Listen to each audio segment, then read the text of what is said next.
Thank you, everyone, for coming to the Tao of Kermit. You must be wondering, oh my goodness, why on earth are we talking about Kermit the Frog and leadership? And so, good. All right, so it's more obvious than I thought it might be. Well, I have to say that in my experience in human resources at some large industrial companies, working for both GE and RTX, and then starting my own leadership development firm where we do leadership programs, executive coaching, team experiences, thinking about the Tao of Kermit and the principles that Kermit leads by, I've found supporting great leaders, coaching great leaders, developing great leaders, that the best leaders exercise these principles that we're going to talk about. And those that struggle don't practice these principles or adopt these principles. So that's what I wanted to share with you today. As you can tell, I'm sort of dressed in my Kermit green, or the best that I could do, without actually putting a collar on and a mask. And so I'm really excited to share this with you today. And I would say that in today's age, 2025, the age of AI, the age of the commoditization of intellect and information, where everything's like this, it's even more important to be plugged into what we call heart-centered leadership. And so we're going to talk about that as well. And we're going to do that in four specific ways. We're going to start with who. We're going to start with who Kermit is, just to baseline all of us in case it's a new concept for any of you. Secondly, we're going to talk about why Kermit is so important to me and why he's important to you. Then we're going to talk about what. We're going to talk about the what, the Tao of Kermit, what that actually is. And then we're going to talk about how it looks in principle. And then the idea is that we'll have some time for reflection, both for yourselves. I have some worksheets for you to take some time and kind of think about these concepts, and then to share them with each other. And that will really be our full session together. So, ready to get started? Yes. All right, good. Okay. So, who is Kermit? And I think for those of us in the room, we may be very familiar, but I know when I was talking with some members of my team, they were like, huh? I know. Exactly. And I think we're all sort of like hanging out, oh, we're all the same. And I'm like, oh my goodness, you don't know who Kermit the Frog is.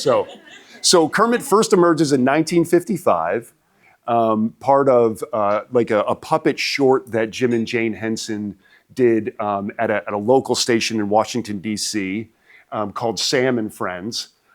Jim Henson first made Kermit from a coat from his mother, a green coat from his mother, and a ping pong ball that was split in half for his eyes.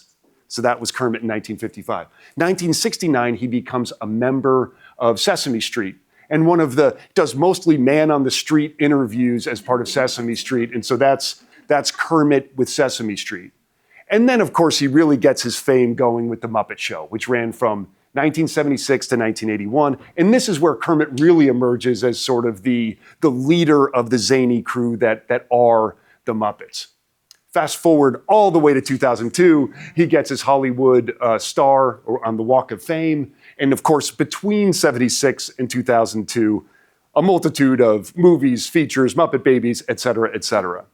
And just as I had thought when I had submitted this proposal in March of this year for the Tao of Kermit, that I was like, is this even relevant anymore? In May, Kermit gave the commencement speech at the University of Maryland, where Jim and Jane Henson went to college, and where apparently there's a statue on campus of both Jim and Kermit. So his relevance continues today, and they're about to launch a new limited Broadway show, which of course I'll be front row wearing what I'm wearing.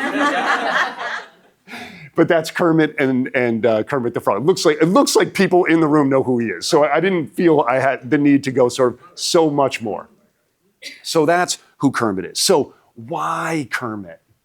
Well, so for me, this was at a seminal time in my life when The Muppet Show came out and when the Muppet movie came out. And there I am.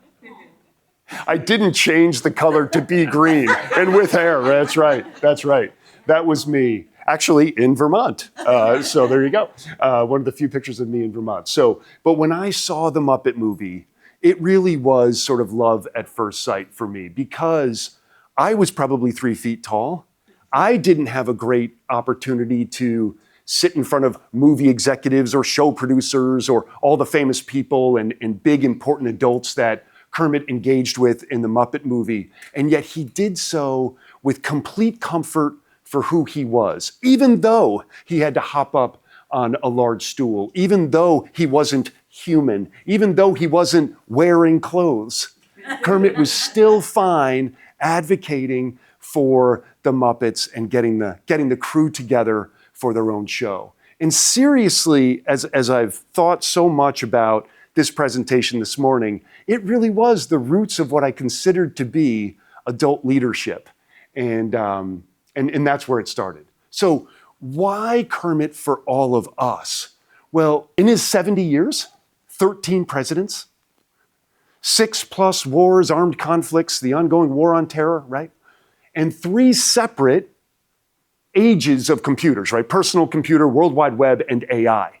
So Kermit has lived or been with us through all of these experiences. So he's been there for the past 70 years, and it's been a stalwart in our culture. And 0 affiliations, 0 controversies, and only 1 mission, and that is to sing and dance and make people happy. So this is why, unlike every other leader that we can look to, Kermit has a purity about him that we can all espouse to and can think about. So that's why Kermit for us. And look, I mean, for those of us that have followed him, right? Just look at what he does, right?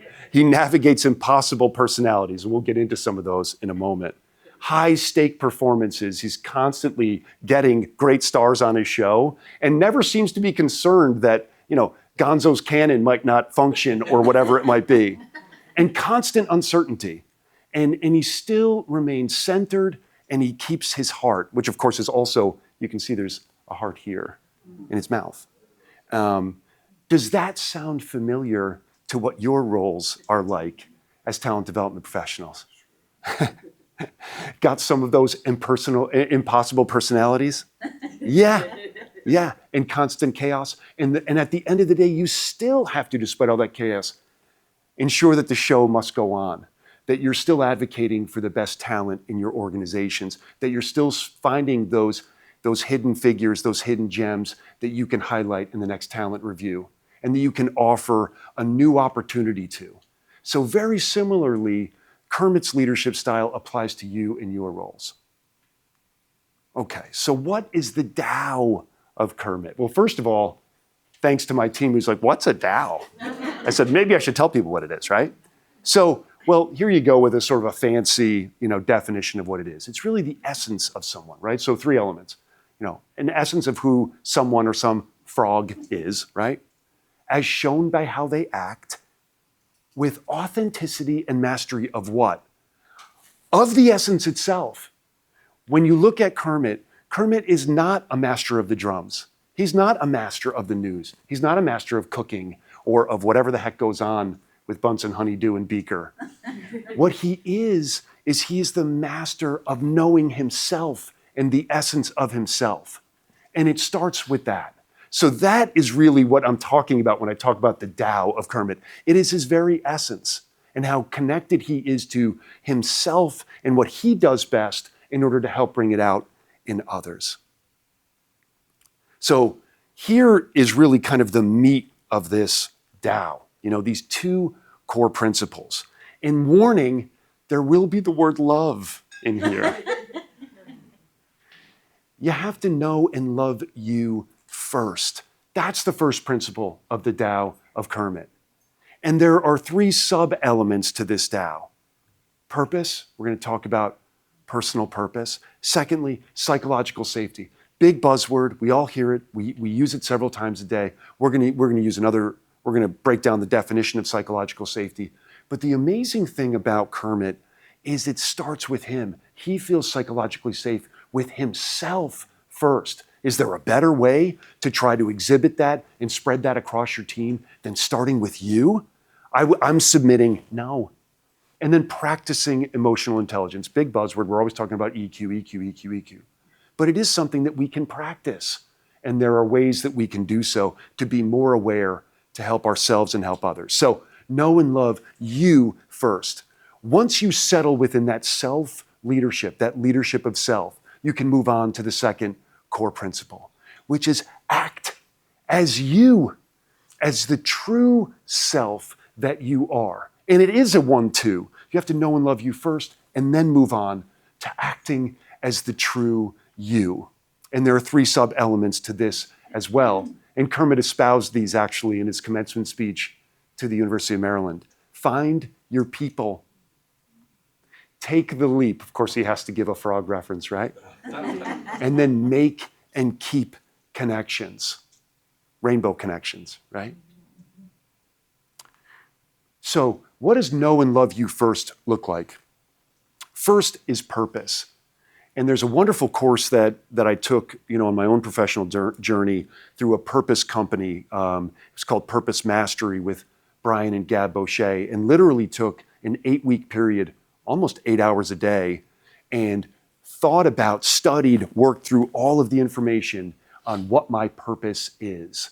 And they had the best definition for purpose, because sometimes it can get muddy or murky or a little just hard to understand. This is their definition, and this is the one that I've adopted. The best of what you have to help others. That's your purpose.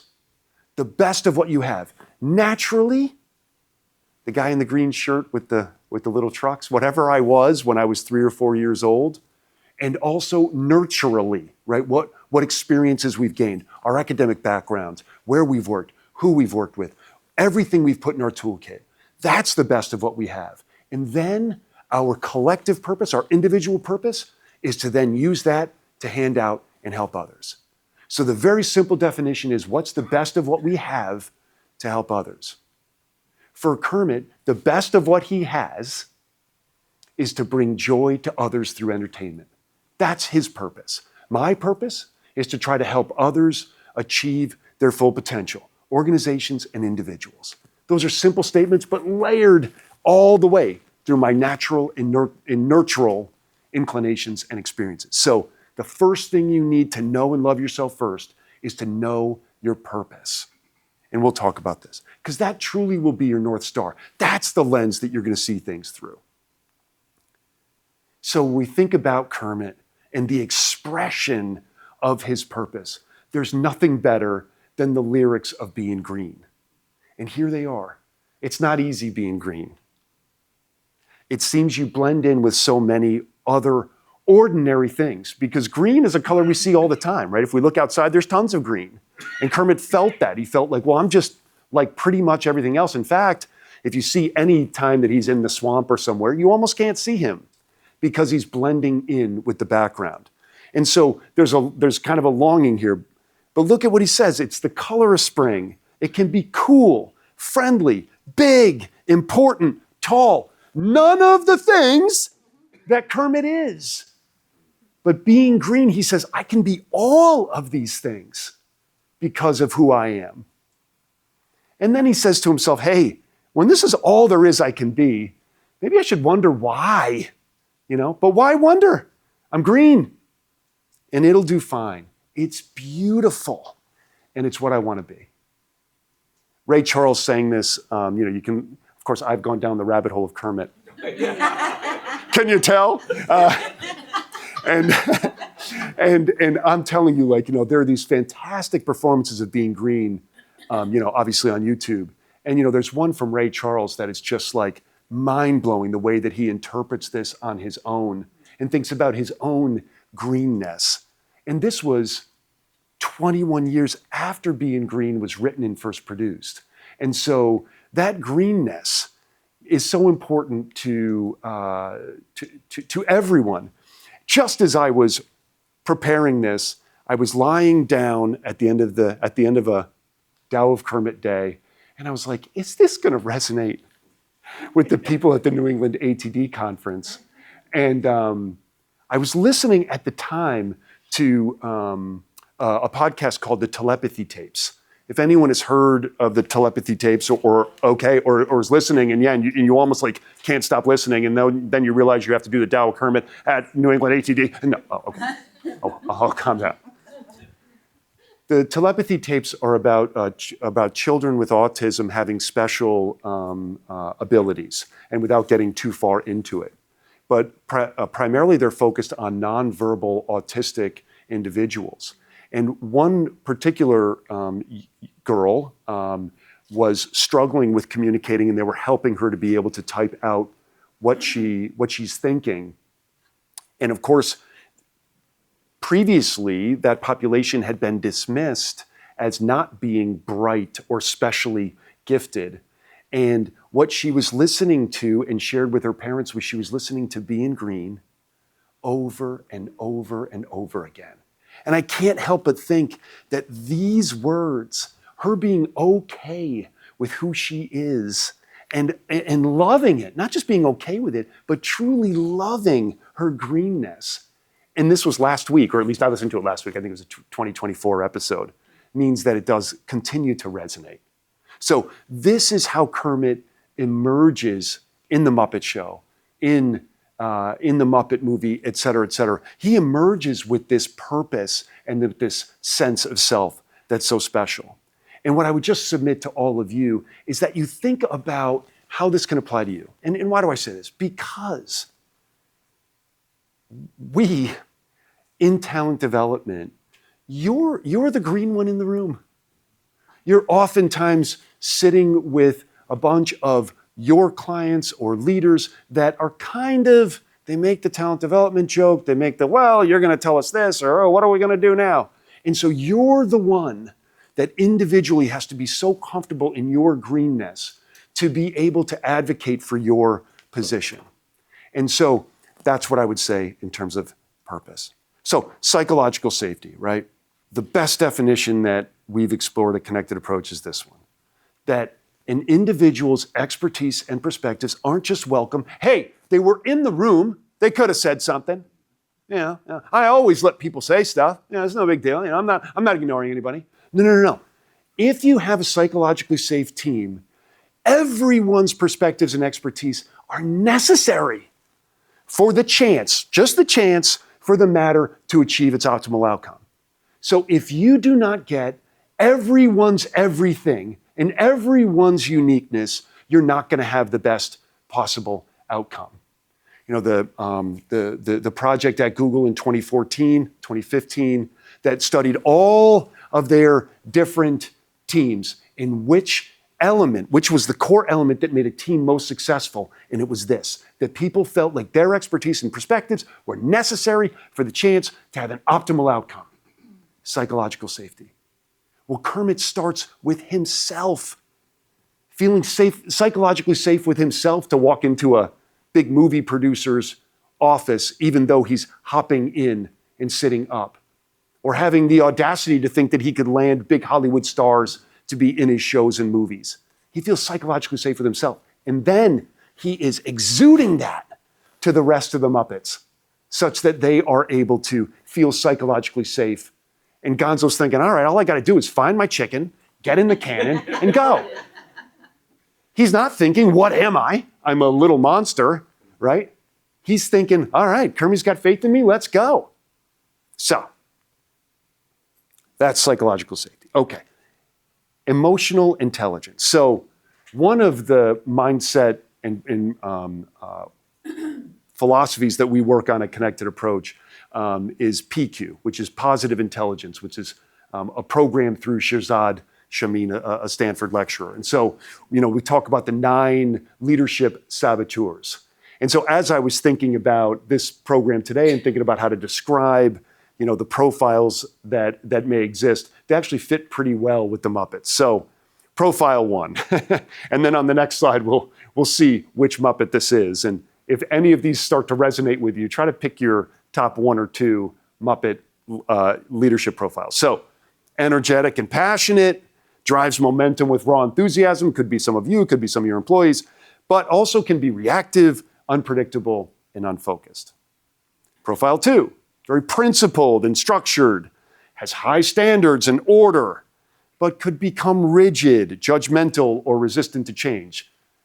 Your engineers, your scientists, okay. Profile 3, gentle and cautious, seeks harmony and avoids tension, but may struggle to use their voice and might withdraw. Profile 4, analytical and precise, solves problems with logic and clarity, but cannot be, it's likely not connected to emotions and people.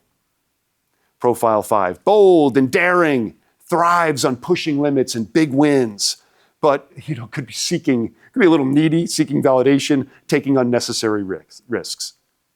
Profile 6, confident and assertive, drives results with determination, can overshadow others, and may not play in the sandbox as well.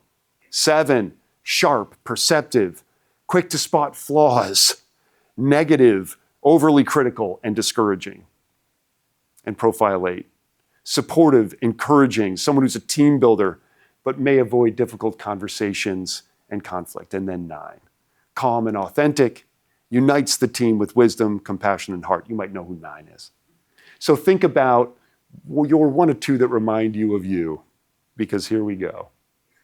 So if you're profile 1, you're a pile animal. Sam the Eagle. And you need Sam the Eagle, don't you? You need someone who can play that straight man. And that's precisely what Sam the Eagle does, even if he doesn't know that. He's just convinced that it's going to be a straight down the middle. Good old Beaker, right? Not only does he struggle to use his voice, he doesn't have a voice. Or he has a voice, but he doesn't talk much.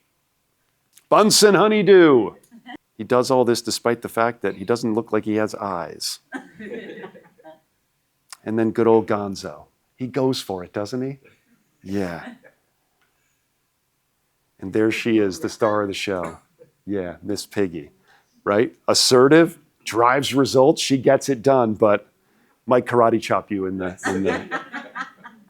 Statler and Waldorf. Well, there they are. And we certainly know some of those at work. I think there are more Statlers and Sams in many of our workplaces. And then the good old guy, Fozzie Bear. Yeah. And Kermit.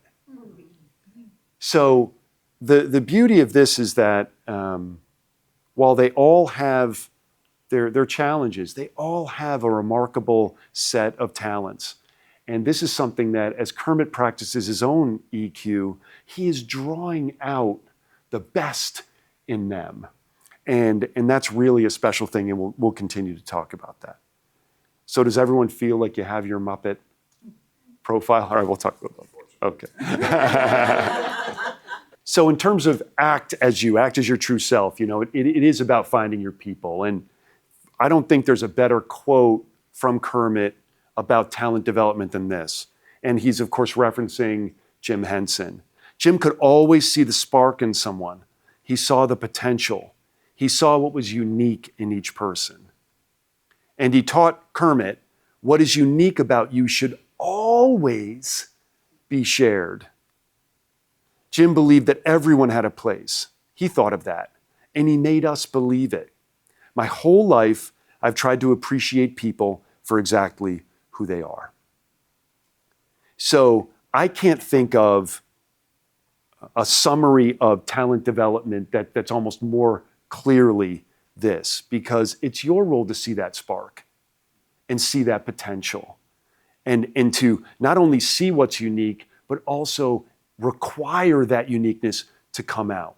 We know that the new generations in the workplace are demanding this, that their uniqueness not only be a part of what they bring to work, but also fully appreciated and hopefully mostly or fully leveraged. And this is what the Muppet Show, Jim Henson, Kermit is all about, is leveraging that uniqueness. And what I would say, just for a moment, is that what that quote is about point of view. AI is going to pump out everything. Got it. But it's not you. You still have your point of view. And you are the steady counsel to your leaders.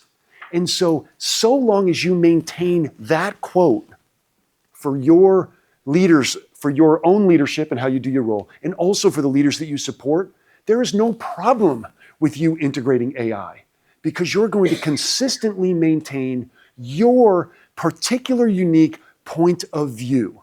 You've been with your organizations. You are I always like to say, people are like, what? The cartilage to the organization to help it run smoothly. You're seeing it all. You're being water.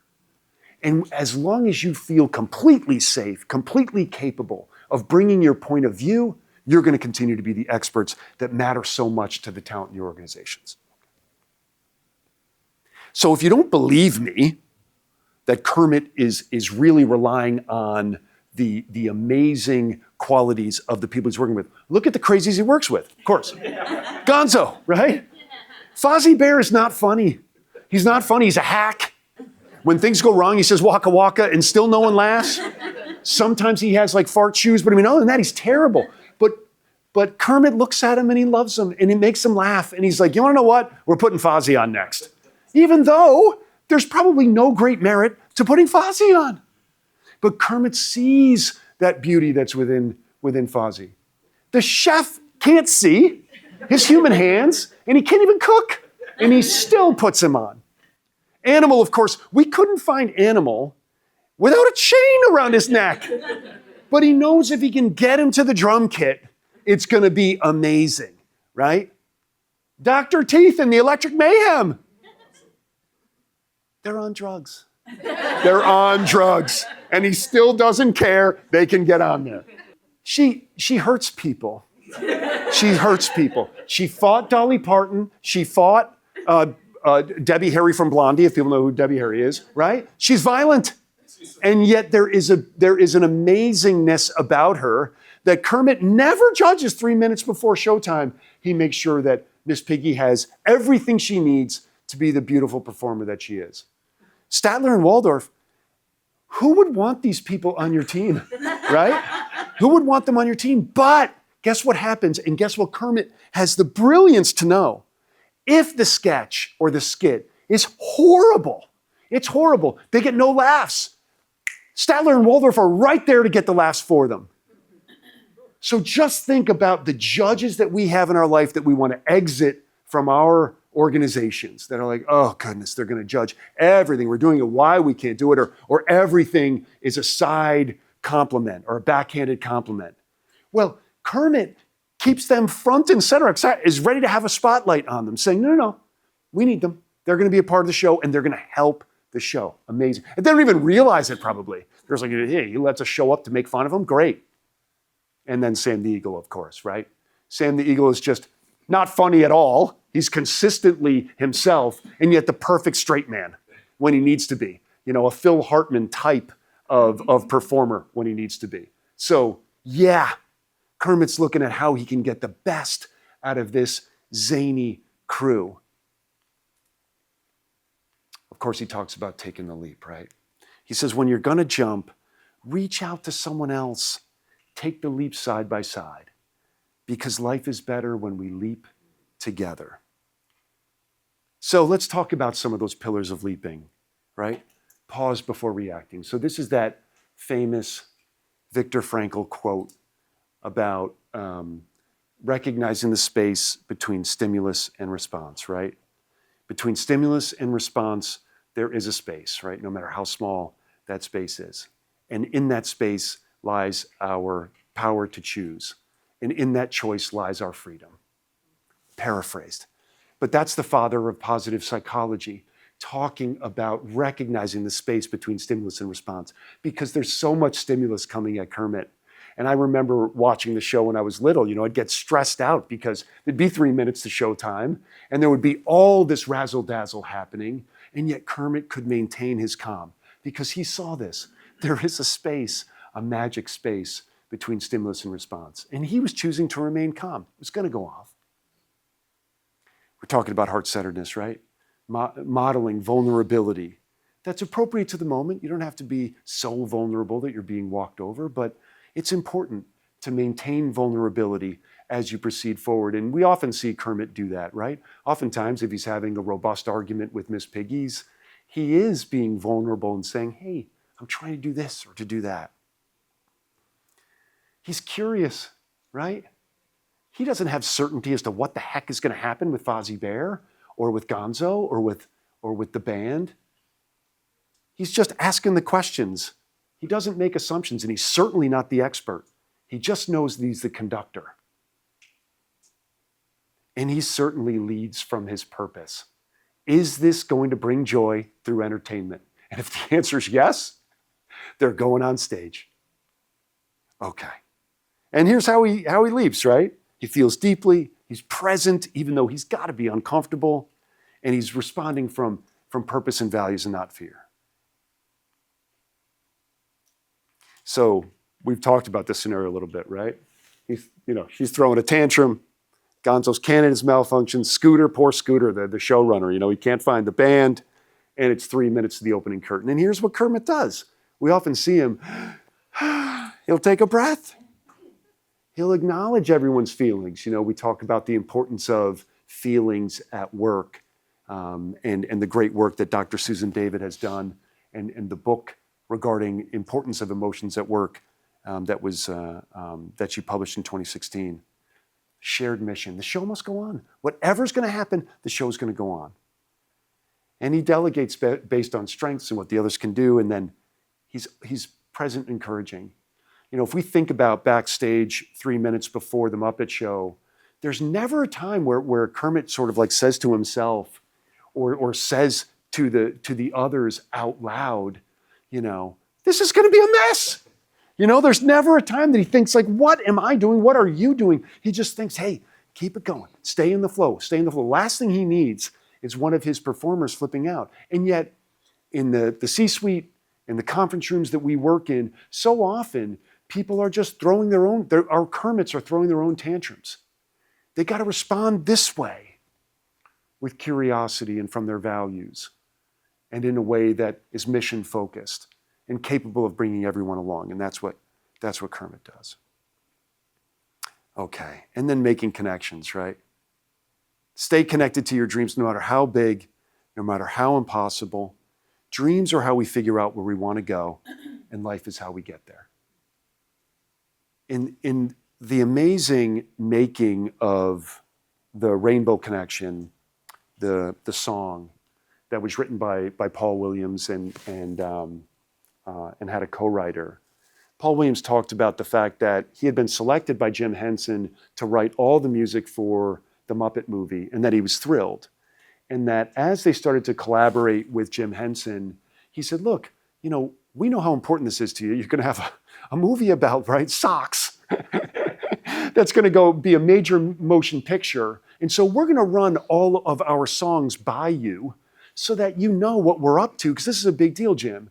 And Jim Henson just said, oh no, just go do what you have to do. I'll hear it when we get to the studio.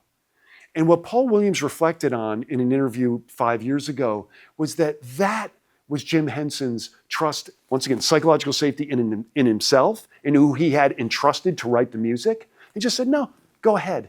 And so it gave Paul Williams, a brilliant, obviously, songwriter and composer, the freedom to write the Rainbow Connections without any encumbrances, with his own perspectives on who Kermit was and what the Rainbow Connection was. And the Rainbow Connection is, we're told that the rainbows have no meaning, and yet he's saying there's something on the other side of that. And if we keep asking the questions, we're going to find that it can come back around, and that there's more beauty in the questions that we ask, and the curiosity that we have, and the wonder that we have, than just telling ourselves that it's just a scientific thing and that just sort of occurs when these things blend. But in fact, it can come back around. So critical to make connections with yourself, with your own wonder, and with others. And I know that that's a big part of your roles as well. So what I wanted to give you was just a handout, just to think about this self-reflection. And what I was going to ask you to do, take a look at the questions that we ask in the worksheet, and just think about like 1 or 2 takeaways that you can take from these concepts. And then I'll ask you to share insights with a colleague, someone sitting next to you. The real question in all of this, even with the sheet, is like, what can you do to try to live the Tao of Kermit for yourself? So I'll hand those out now.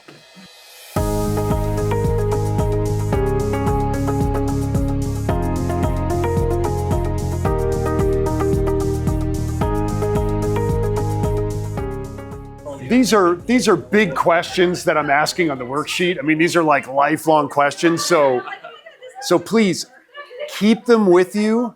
You know, start to explore some of these questions. Hopefully, this is something you can also, you know, pick up at breaks and at lunch today, and you know, as you continue relationships. It's a thrill for me to talk about this. You know, I don't know if I look as Kermit as as I think, but I do feel Kermit, and it's just a thrill to talk about this with you, and to see that it's creating. What I love is just the buzz, the laughter, the fun, and that's what I'm hearing. So really, really special for me. So please take these resources with you. I did want to ask you, so if you just get your phone out, you do the QR code, I just have a 6-question survey just on this session. Once again, you know, as I try to think about whether and how this has resonated with adults, it's so helpful to know, like, you know, what you've thought of this and this session. It really should take you only a few seconds to just share that feedback. That would be awesome. And then to just tell you just a moment as you're doing that, you're great at multitasking, I'm sure, is, you know, what do we do at Connected Approach? So in addition to diving deep on the fact that the name was, you know, Dr. Teeth and the Electric Mayhem, we're a culture enhancement and leadership development company. We have a leadership center in Farmington, Connecticut, where we bring organizations and individuals to the site for in-person experiences. And we really do pride ourselves on finding something that's deep and personal and practical all the same. And so this Tao of Kermit is intended to sort of hit on that. One thing that we've worked on recently and are very proud of is our culture playbook. So there's always questions about culture KPIs, about how you drive and enhance culture in your organization. We have our culture handbook. It has KPIs for leaders, for the board, KPIs and information about a process to lead a culture enhancement effort. So I have that up here and I'm sort of showing it to you. However, if you wanted a free copy to download, you're going to use this QR code. I am going to ask you for your email and who you are, but you'll get the beautiful culture playbook. It will not be spiral bound, but you'll have access to it and it'll be yours. And we've really worked hard on it for it to really be something that if you're using it page by page, you can leverage both the process and the KPIs, et cetera, to run your own culture enhancement process and begin the journey. And that's just one of the things that we do, but it's something that's substantive and we've just come out with. So wanted you to be able to have that. So there you have it. That's the takeaway. It's not easy being green, but it's the only way to lead with your heart. You should play the music. You should play the music at the end.